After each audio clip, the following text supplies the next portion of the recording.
मी अंजना सुनील बोलत आहे 72 घरकुलहून. आणि माझ्यावर अन्याय झाला आहे की कारण का सकाळच्या पारी दोन पोलीस आले. करण सर म्हणून एक होता, दुसरा एक होता. मावशी तुम्हाला सही करायला बोलवलं साहेबांनी.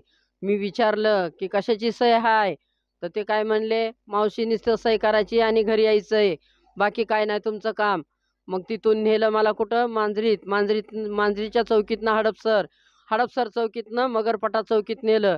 आणि तिथं राठोड साहेब म्हणले बसा इथं. बसा बसा म्हणल्याच्या नंतर त्यांनी टायपिंग चालू केली. मी म्हणलं सही कुठं करायची, तर त्यांनी काय केलं, आवाज खाली कर आणि गप्प बस. एवढ्यात मला त्यांनी गप्प बसवला. तर माझा त्यात बीपी वाढला. बीपी वाढल्याच्या नंतर राठोड साहेबांनी मला 2 वडापाव चारले. तिथं मला बीपीची गोळी चारली. आणि मग तिथून मला ह्याला नेलं, झेल एंट्री मला डायरेक्ट केली. त्यांनी येरवडा झेलला नेलं आणि 23 दिवस मला झेल एंट्री झाली. तरी बी माझा काही गुन्हा कळला नाही. आज मी 50 वर्षाची बाई, का मी गुन्हा भोगून आले, ते मला गुन्हा कळला पाहिजे.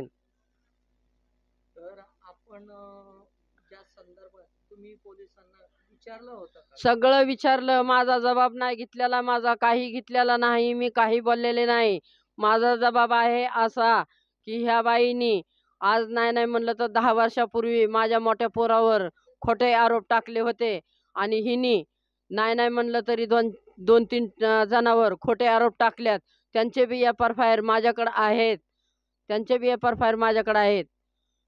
काय सविस्तर आपण आंदोलन करणार आहे का याविषयी? हो, सविस्तरच आहे. माझं काही सुद्धा चुकीचं नाही, माझं काही खोटं नाही, काही नाही.